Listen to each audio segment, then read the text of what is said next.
Ahoy there, Chummers, and welcome to the Sixth World. And today we are stepping away from the cyberpunk Sixth World of Shadowrun and heading out into the black to take a look at the Serenity RPG from Margaret Weis Productions. Now, the Serenity RPG obviously is based on the movie of the same name, which was a continuation of the much-loved Firefly TV series, which if you have not seen Firefly, you definitely need to. You have homework. It is on Hulu, or you can just, hoist that pirate flag and find it wherever you may. But yeah, Serenity it's an awesome game. I got actually several copies of this game. It's no longer in production because the license for it ran out. It was published in 2005, and the license for it ran out in 2011, if I remember correctly. But I do have a couple of different copies of this book. I have two copies of this book, actually. There were a couple of different supplements produced for it. Not a whole lot, but I do have I think all but one of the supplements for this game. But today we're going to take a look at the main game itself, written in 2005 by Margaret Weis Productions, Jamie Chambers, and Margaret Weis, of course, were in on this. And basically what this game is it lets you play through it lets you play games set in the verse of the Firefly TV show / Serenity movie. It gives you the book is actually very, very, very pretty, full color. It was hardback, glossy pages, if you're interested in that. But a couple of different chapters on this book. There's got a little introduction section. Here's how it is. Talks a little bit about the background and lore of the verse and what you can expect to find in it. And then you've got rules for the crew of Serenity. So you can play as Malcolm Reynolds, Wash, Jane, all of them. They all have rules and role-playing notes in this game as well. You've got creating a character, find a crew. You've got traits and skills. You've got money and gear, boats and mules. This is where you're going to be able to find rules for vehicles and spaceships. I remember the spaceship rules were kind of lacking and didn't really get expanded upon very much in the later supplements. However, there was a huge fan community that did create a whole bunch of different fan-made supplements for just full of ships and things like that. People had made stats for some of the ships that you found in the movie and in the TV series as well. You've got the game rules, keep flying, game master advice without in the black. Another brief guide to the verse goes into a little bit more detail with it. And then you've got the appendix, Gorham Chinese, which is actually probably one of the funner parts of this book, which just gives you some of the Chinese slang that was thrown around in the movie and the TV series. But let's go ahead and take a quick look at this book. So you've got the introduction, a little bit about what a role-playing game is, how the dice work. If I remember, it's been years since I've played this system, but if I remember correctly, the Serenity role-playing game used dice steps, very similar to what you might find with Deadlands, old school Deadlands, as well. So you've got like the different die types, D2, D4, D6, D8, D10, D12, and then the steps continued up from there, which you just added a die type to it. So the next step after D12 would be like D12 plus 2, D12 plus D4, and so on and so forth. And I think it went up to D12 plus D12 was the max stat that you could get in it. And then we have the heroes of the series and the movie, the crew of Serenity. You've got Mal, you've got his stats right here. All of these are set up the same way. You've got a character picture, you've got stats, you've got skills, you've got some weapons and equipment, you've got different traits, and then you got role-playing notes, which basically tells the story of the character from that character's point of view, essentially.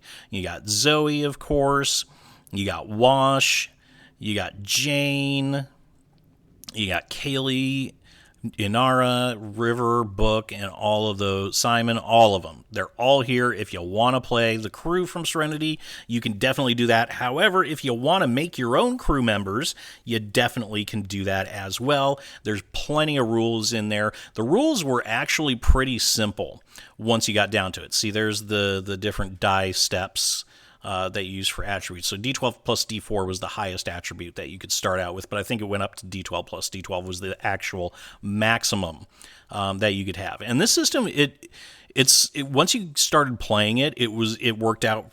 You'll find it worked out pretty well. It was very quick. It was very intuitive. The die steps could get a little tricky sometimes, but other than that, and the skills were a little. Skills could be a little funky with that as well, but other than that, it was actually a very well balanced system. A very rules. I don't want to say rules light because that kind of gives the impression that there's less there than there actually is. But it wasn't crunchy. It wasn't insanely crunchy like some sci-fi space RPGs like Traveler or something like that. So you could actually do quite a bit with this. I actually ran a campaign for a long time and. We had a whole host of different characters. We had, I think, a former Alliance Fed. We had someone who was playing a kid. We had a pilot, of course. We had a guy who was like a walking tank, which was pretty freaking stupid. But anyway, there's a lot that you can do with this system, even though there's not a lot there. Now, where this system shined really was plot points.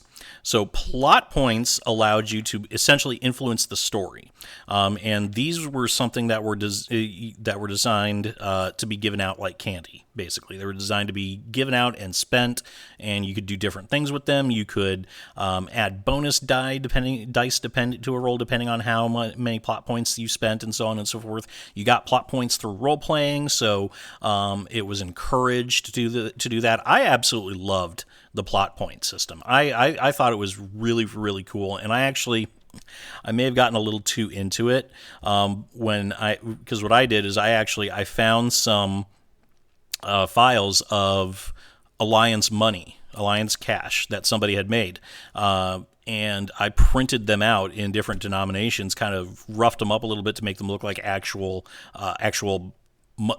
money that had been used, and I used those as the plot points for the characters, for the players. So anytime they wanted to spend a plot point, they would hand over some actual Alliance cash for that, which it sounds dumb, but it was pretty cool. I liked it. This is probably one of my most longest running campaigns outside of Shadowrun. I don't run it anymore. It's been years since I've played this game, but it was a lot of fun. I enjoyed it. It was very cool playing in the universe and that sort of thing. Every chapter, by the way, has fiction at the beginning of it, introducing the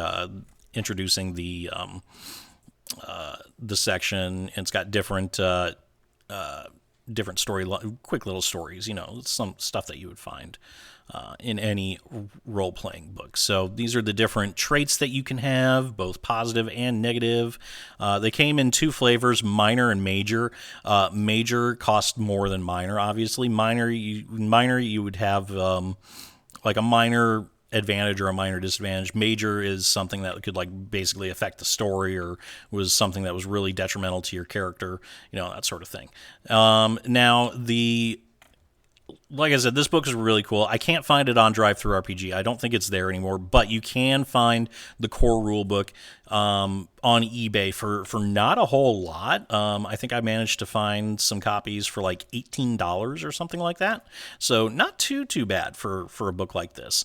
Some of the supplements look like they run for quite a bit more, but for the main book, not a whole lot of cash if you wanted to get stuck in with it. I think around $20, $25 is about how much this cost when it first came out. Now, the most fun section of the book, of course, is, let me scroll down further. Oh, it also has stats for some information on Reavers in the book as well. So anyway, you got some maps, a map of the verse, which is pretty cool. It shows you the location of Miranda. If you haven't seen the Serenity movie, I'm not going to spoil what significance Miranda has in the universe, but go ahead and watch that movie if you haven't, and it's definitely something worth doing.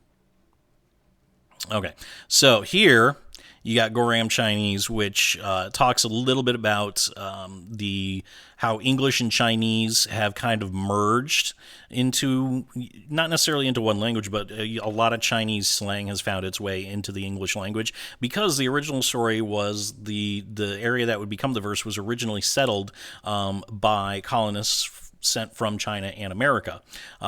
So it was basically East meeting West, and they kind of, that's why Serenity and Firefly in general has a lot of Chinese feel to it, because those two cultures kind of commingled in a way, and it led to a lot of Chinese words making and phrases making their way into the vernacular of the verse, especially when you get out to the frontier. Away from the core worlds. So it's got some basic slang, of course, and then it's got some Chinese phrases right here. It doesn't have like phonetic pronunciation or anything, so you probably have to Google to hear how a lot of this is pronounced, or just watch the show. But it's pretty fun, and it's a pretty extensive one. And if I remember correctly, the supplement that came out after this, the Big Damn Heroes book, also expanded this with some more Chinese phrases that you could bust out, and it was kind of fun busting out with some of these during the game. It was we didn't use all of it, and we didn't use them all the time, but it was kind of a fun little thing that we included in our games. And of course, you got the character sheets. In the back, you've got an index and that sort of thing. So, the Serenity RPG, very cool little game, very easy to play. I wish it had gone on longer than it had. I wish it had more supplements than it did, but there were a lot of different licensing issues with it that kind of kept it from expanding. But it had a good run, I think. And like I said, it did have a very extensive fan community. It was very, very active. There were a lot of people that were creating a lot of fan-made supplements and fan resources and different adventures and that sort of thing. And I think it's one of the RPGs that I've had the most fun playing and the most fun running outside of Shadowrun. So anyway, I'm going to go ahead and leave this video right here. What do you think of the Serenity RPG? Do you own this little game? Have you played it? What did you think of it? What did you think about it?